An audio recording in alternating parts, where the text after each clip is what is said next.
Shabbat Shalom, mis amigos, mis amigas. Estamos preparados para ofrecerles en el día de hoy un tema en exclusiva. Ya saben que normalmente grabamos dos videos, este de enseñanza de tema y el otro que venimos estudiando el libro de Eclesiástico, pero en este Shabbat nos vamos a ocupar exclusivamente de este tema porque creo que lo amerita este tema porque es de gran calado profético. Luego, por otra parte, es un tema que le va a gustar a todo creyente porque no se trata de aquello que se debe hacer, de decir lo que se debe hacer y lo que no se debe hacer, sino que es un tema de entender, de comprender. Y entonces creo que esto nos va a ayudar a todos. Y por eso es un tema eminentemente de edificación. El tema de hoy es el trono de Elohim.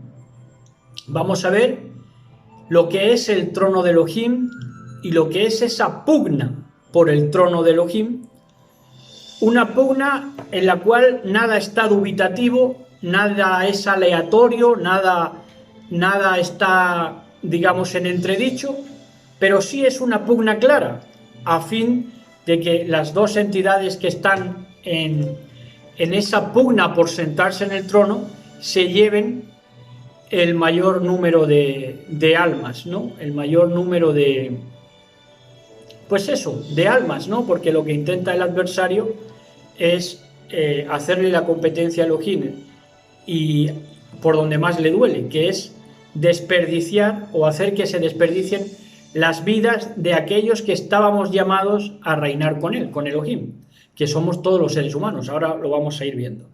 Bueno, empezamos por Apocalipsis 3.1, que sienta una base de lo que vamos a ver en el día de hoy. En Apocalipsis 3, capítulo 3, verso 1, dice de la siguiente manera. Perdón, 3.21, he dicho 3.1, 3.21 de Apocalipsis. 3.21. Dice, luego vamos a ver en el contexto y a quién se lo dice, luego al final, porque vamos a volver a este verso. Dice así, 3.21. Dice, mira que estoy a la puerta y llamo.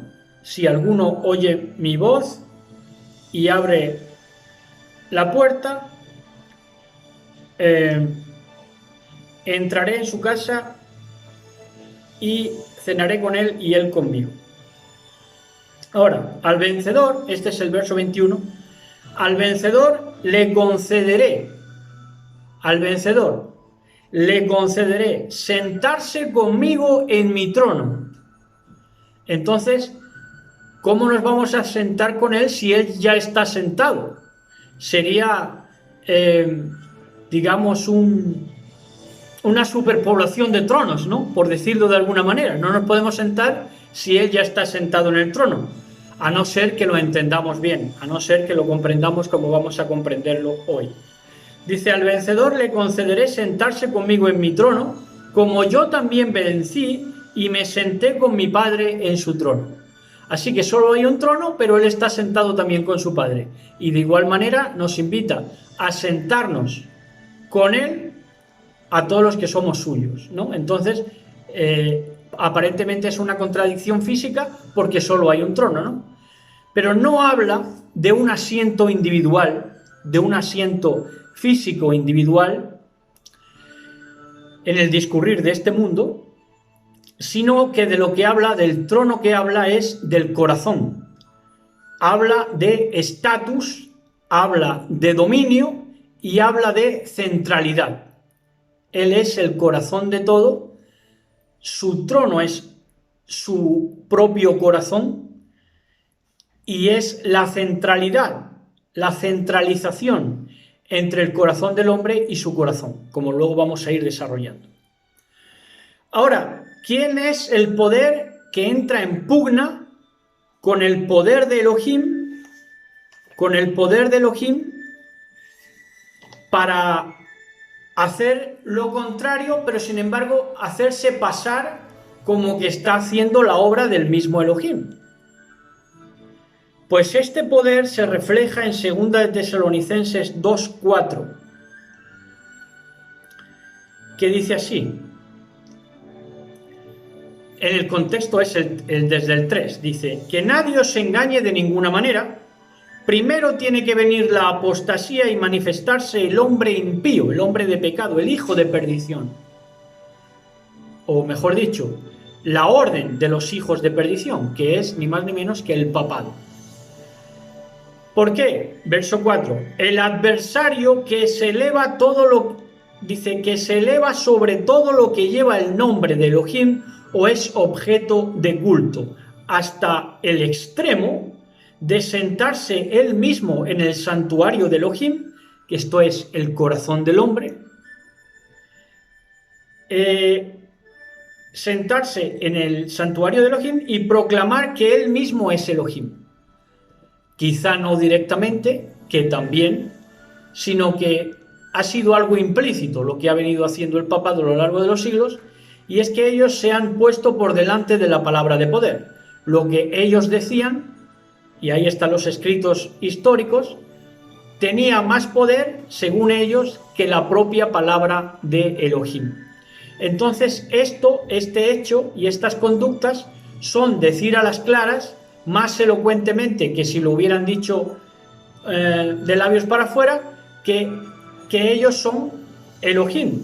Dice, haciéndose pasar por Elohim, y se sienta y él mismo se proclama Elohim. Es decir, que lo suyo, lo que dice suyo, tiene más valor que la palabra de Elohim. Por eso el papado a estas alturas de la vida dice que no puede juzgar a los homosexuales, que sí lo juzga la Biblia, pero su palabra la colocan, la palabra del papado, la colocan por encima de la propia palabra de Elohim. Entonces, este creador de conductas que es el papado, lo que hace es lo contrario a lo que estamos llamados a hacer en nuestro Elohim. Y ellos, el papado, lo que ha tratado es de despersonalizar al individuo. Para esto utiliza la dialéctica hoy, siglo XXI, a través de la neurociencia o de la psiquiatría y de todas las corrientes filosóficas, despersonaliza al individuo y para mayor INRI también lo predican incluso desde los púlpitos, despersonalizar al individuo. Esto es quitarle la propiedad que tiene al individuo, la identidad que tiene, lo despersonaliza con la discursiva del ego, de quitarse de en medio el ego, que como decimos esto se predica incluso entre religiosos, le hacen la obra a la bestia, le están haciendo la obra, predicando en contra del ego, porque lo que hay detrás de esto es la despersonalización del individuo, y lo despersonalizan, lo descentralizan y lo globalizan al individuo y a todos los acontecimientos que se viven en el mundo. ¿Para qué? Con el objeto de la promiscuidad de todas las cosas, de que todas las cosas sean promiscuas, sean que no hay verdad ni mentira, sino que todo es, digamos, todo cabe. Todo es bien con mal, y este sistema va a ser eterno, del sistema bien con mal, de verdad con mentira, y tenemos que amar este sistema de verdad con mentira. Entonces, pues es descentralizar al ser humano de su centralidad, del dominio y del estatus que sí te ofrece Elohim, o que sí estamos destinados a heredar de Elohim, y lo globaliza, quiere decir que se hace pasar por Elohim, pero haciendo lo contrario, quitándole al hombre la esencia divina, comiéndose el corazón humano, comiéndose el mero corazón humano como hechicero que es. Y claro, comiéndose el corazón humano, hace lo que más le duele a Elohim, porque estamos creados a imagen y semejanza de él, ¿no? Entonces, pues, estos son los poderes que están en pugna por el templo, por el corazón, por el estatus, por el dominio, por la centralidad, por el corazón humano, en definitiva, que es donde se sienta Elohim, donde se va a acabar sentando en los suyos Elohim, que es en el corazón humano. Esa es la lucha, la mente, si quieren llamarlo de otra manera, porque el corazón y la mente también, pues viene a ser lo mismo, ¿no? Entonces, estos son los poderes que están en pugna. El papado, por un lado, para despersonalizar, para hacer parecer que todo es promiscuo, que todo cabe, que todo está bien, que estamos en la libertad, se agarra de los valores de la Ilustración, de libertad, fraternidad y todas las mentiras que operan en este mundo. Entonces, pues estos son los dos poderes que están ahí, ¿no? Y que pugnan, si bien todo está escrito, pero pugnan por calar en el corazón de lo suyo, ¿no? De lo que es semejante a ellos. Por ejemplo, si el papado es padre de mentira o hijo de padre de mentira, pues va a calar entre la gente que es mentirosa, que es engañosa, que tiene una idolatría fácil, ¿no? Es decir, que idolatra fácilmente al hombre. Y entonces, pues esta es la profecía, ¿no? Esta es la profecía, de que se iba a sentar haciéndose pasar por Elohim. Esperan todos los que estudian, muchos de los que estudian las Escrituras esperan un cumplimiento físico en un templo de Israel y todo eso nada que ver. Hoy vemos que el templo, que el trono es el corazón humano. Vamos a verlo en su fidedignamente, en su fidelidad, como es. Salmos 82. Vamos a entender cómo opera Elohim desde su trono y en medio de qué, o entre medio de quiénes. Dice así, el Salmo 82, en hebreo y en español. Verso 1. Imizmor le asaf Elohim nizat ba'adat el bekereb Elohim ishpot. Salmo de Asaf, Elohim está en la congregación de los poderosos, de los dioses, dicen otras versiones, y lo vamos a confirmar en el verso 6. Dice, Elohim está en la congregación de los dioses o de los poderosos. En medio de los dioses juzga. En medio de los dioses juzga Elohim. Esto ya está así. Ya está en medio de los dioses porque está en medio de los corazones de su pueblo. Y al final va a acabar de nuevo así. De hecho, vamos a acabar vamos a ir acabando también cuando estemos más avanzados recordando este salmo, ¿no? Pero también quiero hacer notar que dice en la congregación de los poderosos, en medio de los dioses juzga. Dice Ba'adat el Bekereb Elohim Ishpot. Y ese Ishpot tiene la raíz de Ish. Si recuerdan, Ish es hombre. Ish es hombre, Isha es mujer. Entonces dice que en medio de los dioses juzga, pero estos dioses son Elohim Ishpot, Elohim pero con el hombre. Por eso están sentados en el corazón, quiere sentarse en la centralidad, en el núcleo de todo. De hecho, también no lo hemos referido antes cuando hemos leído las obras perniciosas del papado, pero descentralizar atómicamente incluso es hacer explosionar, dinamitar, pues llenar la tierra de destrucción. Descentralizar es eso. Separar el núcleo en lo atómico conlleva la bomba atómica que se llama. Bueno, pues él lo que busca es esa unidad, esa ejad, que siempre ha sido y que siempre será nuestro Elohim. Ahora, sin embargo, bueno, seguimos leyendo todo el Salmo 82. Dice, At matai tishpetu abel ufene reshain tishu shelah.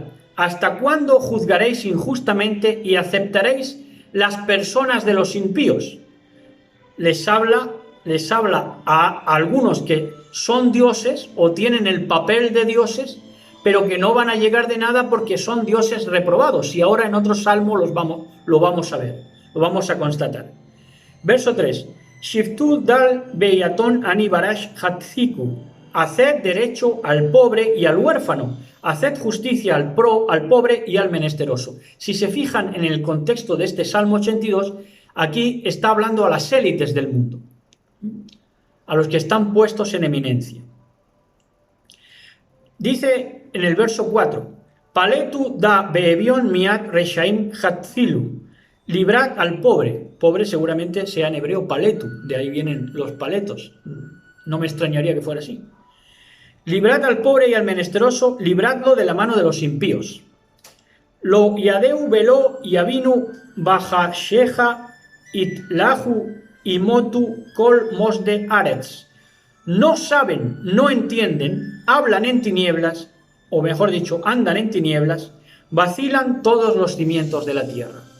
¿Por qué vacilan los cimientos de la tierra? Porque estas son las bases fundamentales de la justicia, lo que ha hecho andar a los pueblos. Cuando no se ha procurado la justicia, los reinos han colapsado abruptamente. Y esto ha sido así, por eso estos son los cimientos de la tierra, hacer justicia. Cuando dice todos los cimientos de la tierra, dice kol mosde aretz. Y kol, además de todos, también es voz. Cuando escuchamos la voz de Elohim es cuando se produce la totalidad o la plenitud. Dice en el verso 6, Ani amarti Elohim ate ubne elion kulechem. Yo dije, ahora, este es el verso. Yo dije, vosotros sois dioses, vosotros sois Elohim. ¿Quiénes? Todos. Ahí va. Dice, y todos vosotros, hablando a la humanidad, y todos vosotros hijos del Altísimo. Así que todos nosotros somos dioses. Y los que están puestos en eminencia no son una excepción, también son dioses. Pero ¿qué pasa? Que para trascender en Elohim y para que Él sea centralizándose en nosotros y nosotros en Él, hemos de hacer justicia, que es lo que está diciendo el Salmo. Hay que interpelar por el pobre, por el menesteroso, y hay que buscar siempre la justicia. Dice en el verso 7, Aken que Adán temutun ujahat asharim tipolu, pero como hombres moriréis, a las élites sobre todo, y caeréis como cualquiera de los tiranos, porque ellos en sí son tiranos. Kuma Elohim sholta haaretz kiata tinjal bekol hagoin. Levántate, oh Elohim, juzga la tierra porque tú heredarás todos los gentiles, que esto es todas las naciones. Pero cuando dice, ya sea que la traducción la tomemos como Kol Hagoim o refiriéndose a las naciones, ya sea o los gentiles o las naciones, de lo que habla es, tú heredarás el corazón humano, el templo, el trono. Entonces seguimos avanzando y vamos a ver quiénes son esos dioses reprobados. Esos dioses reprobados. Lo vamos a leer directamente del español.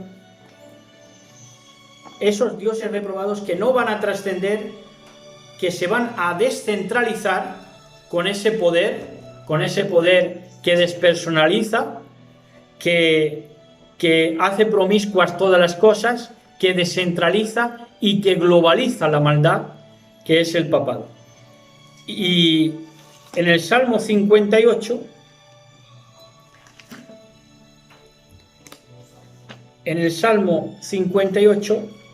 dice así. Dice, de verdad dioses, le habla a las élites. ¿Pronunciáis justicia, juzgáis a los hombres conforme a derecho? No, que cometéis a conciencia injusticias. Porque se guían y tienen como referente a este papado despersonalizador que desfragmenta el ego, que es el mismo corazón humano. Lo descentraliza de su central, que es Elohim, bendito sea, y entonces cometen estas injusticias. Dice, vuestras manos sopesan la violencia en la tierra. Dice, pervertidos están desde el seno los malvados, extraviados desde el vientre los hipócritas. Son dioses, pero van a morir como hombres y ahí se van a quedar. Tienen veneno como veneno de serpiente, como el de un áspid sordo que se tapa el oído, sordo porque no quieren atender a la col, a la voz de Elohim, que no oye la voz del encantador, del mago experto en encantamientos. Rómpele, oh Elohim, los dientes en la boca, quiébrales, y Yahweh las muelas a los leones, leones símbolo babilónico, que se evaporen como agua que pasa, que se pudran como hierba que se pisa, como límaco que se deshace al andar, como aborto que no contempla el sol, antes de que echen espinas como la zarza, verde o quemada los arrebate el torbellino. El honrado se alegrará viendo la venganza, lavará sus pies en la sangre del malvado, dirá la gente, el honrado cosecha su fruto, sí hay un Elohim que juzga a la tierra. Ahí está. Esta es la sentencia para todos aquellos que seguían para aturdir de tal manera al corazón humano que lo despersonaliza, lo biloca, ¿cómo se dice? Lo bipolariza, lo descentraliza y lo globaliza. Hace que todos sean iguales, todos tengan una misma conducta. Entonces este es el fin de estos. Estos son dioses reprobados, porque no solamente habla a las élites, también a esos dioses reprobados que fueron los demonios, los héroes de la antigua civilización, caídos, demonios y los seguidores de los demonios, que por supuesto es el papado y todos sus acólitos. 92 de Salmos. En el 92 del libro de los Salmos dice: antes de ser engendrados los montes, antes de que naciesen tierra y orbe, desde siempre hasta siempre tú eres Elohim. Así que todo está en pugna por ver las almas que se llevan, pero todo está ya configurado, plenamente establecido, porque el mismo Elohim, su trono, la Ejad que él es, la unidad que él es, el Ruach de Elohim, es cohesión y es plan.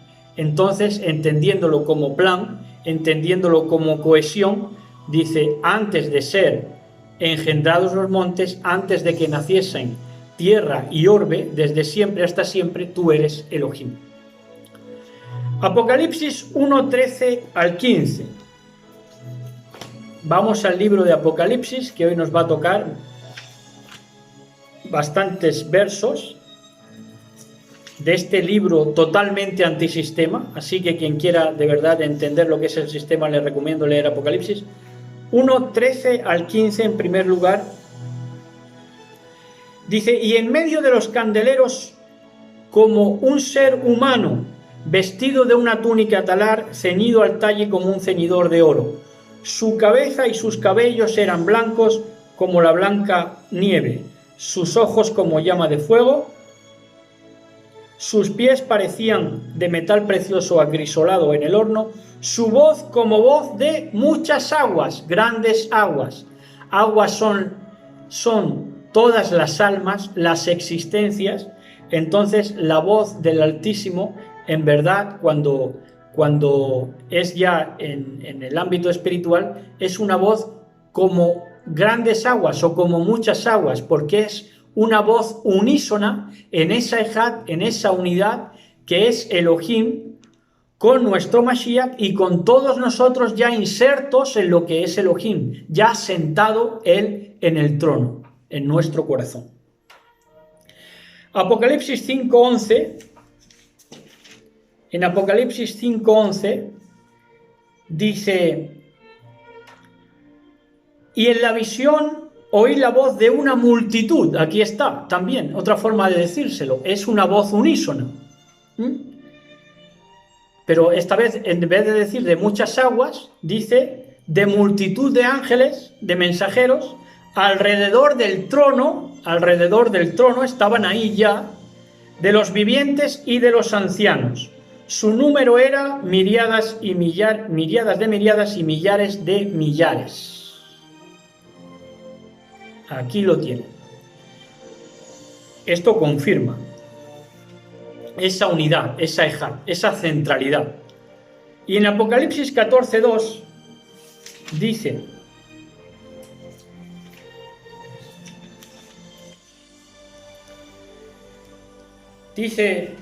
y oí un ruido que venía del cielo, como el ruido de grandes aguas, de nuevo, o el fragor de un gran trueno, y el ruido que oía era como de citaristas. Estas voces angelicales, estas voces unísonas con la de Elohim, también son citaristas que tocan las cítaras, las arpas. Así que es la misma figura, es una voz unísona, una voz después de que Elohim se sienta en nuestro corazón, ya nos expresamos nosotros en él y él en nosotros. Y vamos al libro de Daniel. Vamos al libro de Daniel.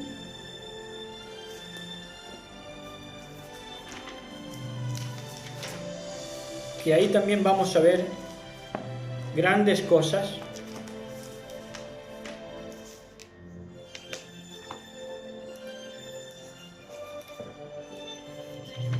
Libro de Daniel 7:21 al 22 en primer lugar.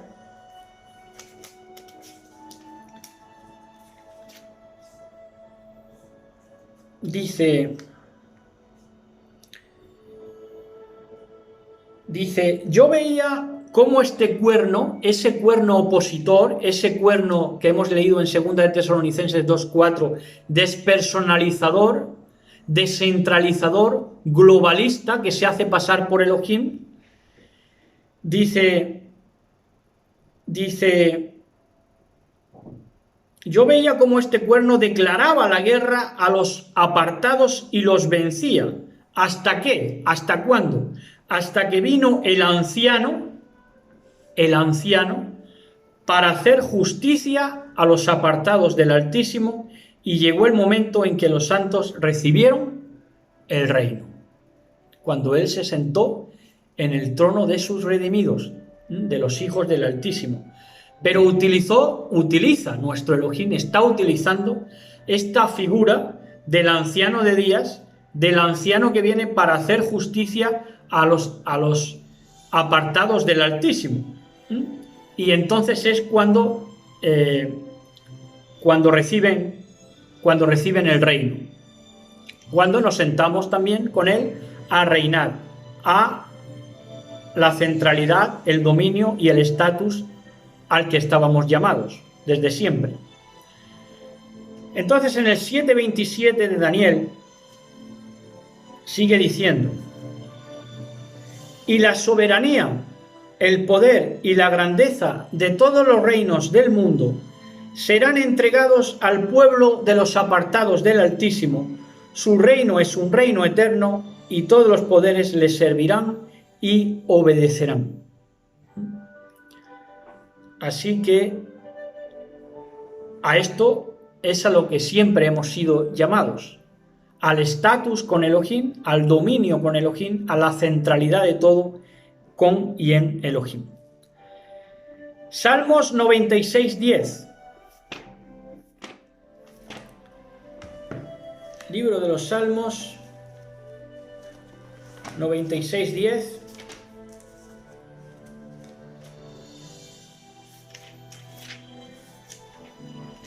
Dice, decid a los gentiles, decid a las naciones, Yahweh es rey. En otras versiones dice Yahweh reina desde el madero, pero bueno, en esta versión no lo dice, supongamos que no es así, pongámonos en lo peor. Dice, Yahweh es rey, el orbe está seguro, no vacila, él gobierna a los pueblos rectamente. Entonces, desde siempre a las naciones se les debía de decir que Yahweh es rey porque desde siempre está gobernando desde su trono. En otras versiones lo dejamos ahí también, de que dice que reina desde el madero, lo cual tiene perfecto sentido porque toda la creación valga la redundancia, se crea a partir de ahí. Bueno, vamos a Apocalipsis 24. para ir rematando ya. Apocalipsis 24 dice: luego vi unos tronos, ya no es trono, ya es tronos, pero es la misma figura, porque es una ejad, es una unidad. Dice: luego vi unos tronos, y se sentaron en ellos, y se les dio el poder de juzgar, como Elohim. Elohim es jueces.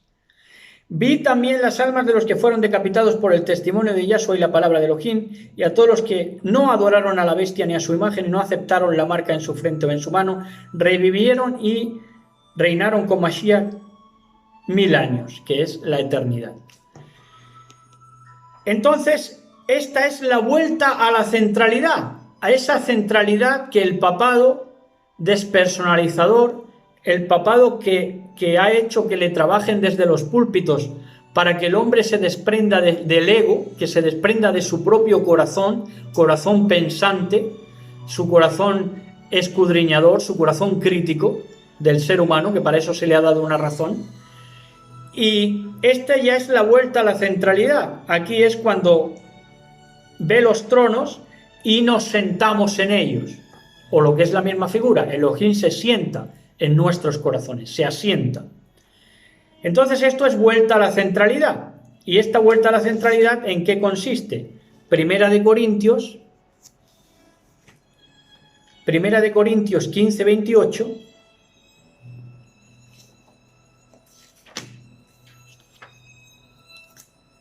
En Primera de Corintios 15, 28 lo vamos a ver bien claramente.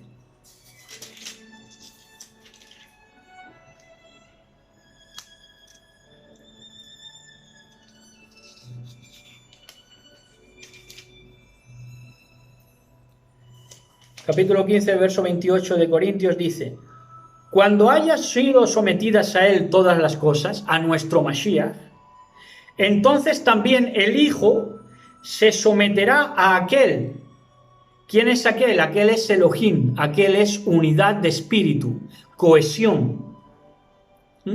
Cohesión, el Ruach Elohim, el plan diseñado.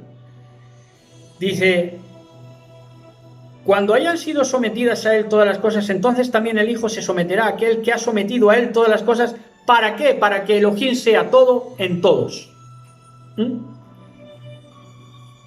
Aquí nos hace ver lo que es el sentarse en el trono de Elohim. Y en Juan 7:37 al 38, 7:37 al 38, dice en Juan Yohaná: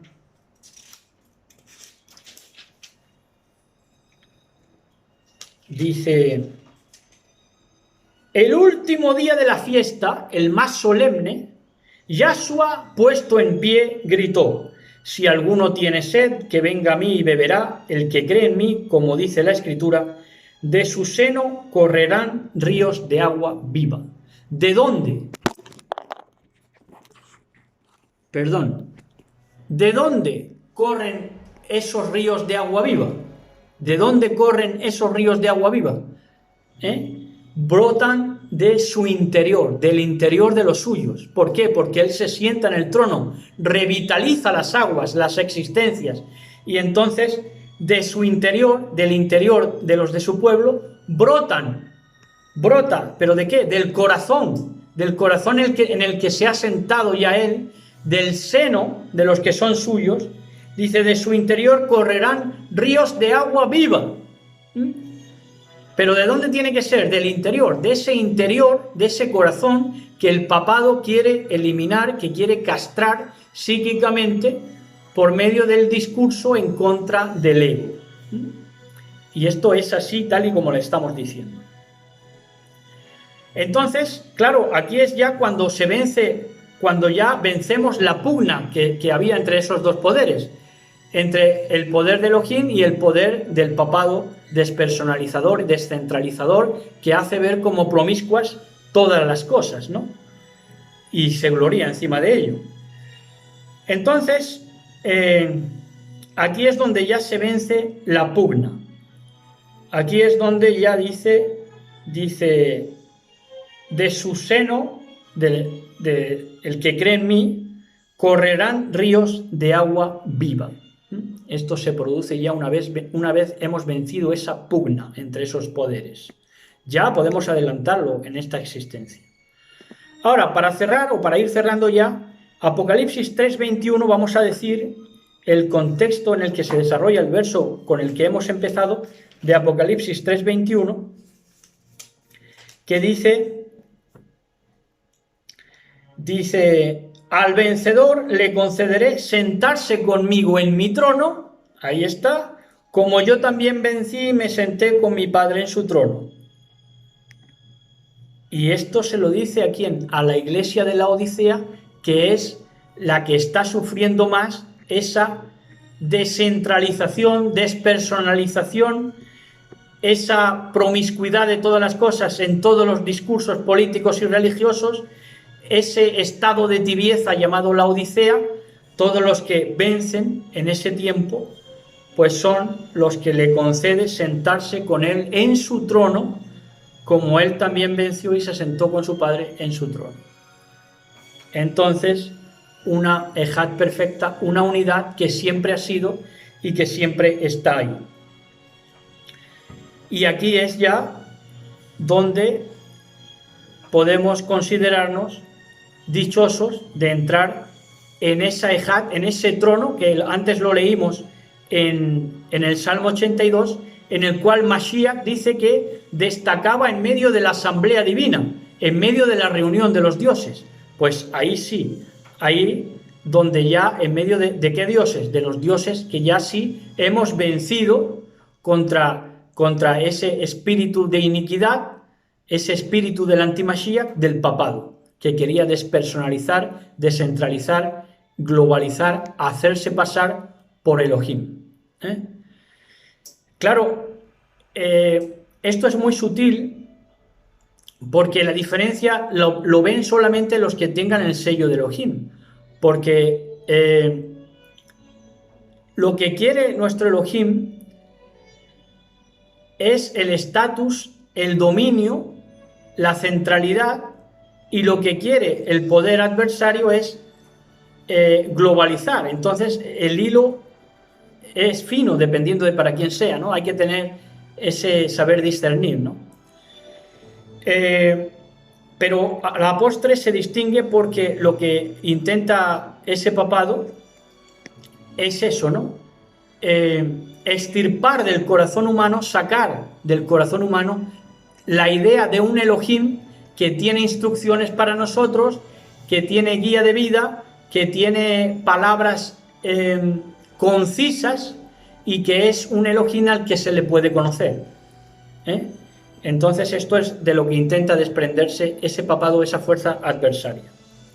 Pero los que venzan en ese tiempo de Laodicea, en ese tiempo de tibieza, pues somos los que vamos a sentarnos con nuestro Mashiach en un mismo trono, en un mismo estatus, en una misma centralidad.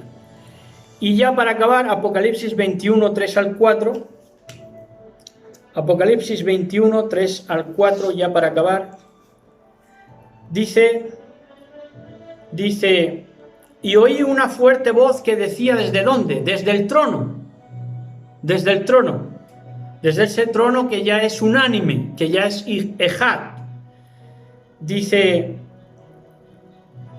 desde el trono, esta es la morada, la casa de Elohim con los hombres. ¿Cuál es? El trono, el corazón humano. Dice, esta es la morada de Elohim con los hombres. Pondrá su casa entre ellos. En otras versiones más acertadas dice, y pondrá su morada en ellos, y ellos serán su pueblo, y él, Elohim con ellos, será su Elohim. Y hasta aquí, este bellísimo tema, si lo han entendido, si lo hemos asimilado, si lo hemos comprendido, porque es de mucha edificación para saber distinguir a lo que estamos siendo llamados, que es ni más ni menos que Elohim. Elohim lo que quiere es hacernos iguales a él, que nuestras voces formen parte de su voz y que su voz forme parte de nuestras voces, y de ese poder que quiere estar en pugna, que es ese papado que lo que busca es despersonalizar para que no atendamos a lo que Elohim habla directamente a nuestro corazón, sino que lo pone en duda todo porque lo hace ver como promiscuo, descentralizado, globalizado, despersonalizado, descontextualizado y vacío de contenido, que es lo que busca ese papado, esa fuerza opresora de ese antimachía que se había de levantar y que hemos leído en 2 Tesalonicenses 2:4. Así que aquí están las dos fuerzas que están en pugna en este momento, pero sabemos que todo está ya plenamente establecido y que Elohim reina desde siempre y para siempre, como hemos leído, y estamos establecidos en él, nuestras voces son las suyas y su voz es la nuestra. Más tranquilidad y más sosiego que esto no te puede ofrecer nada en la vida. Así que Shabbat Shalom, disfruten, coman, beban, rían, abrácense, hablen con Elohim como quien habla con un amigo y gócense en este bendito Shabbat. Shabbat Shalom para todos, besos y abrazos para todos y todas. Shalom.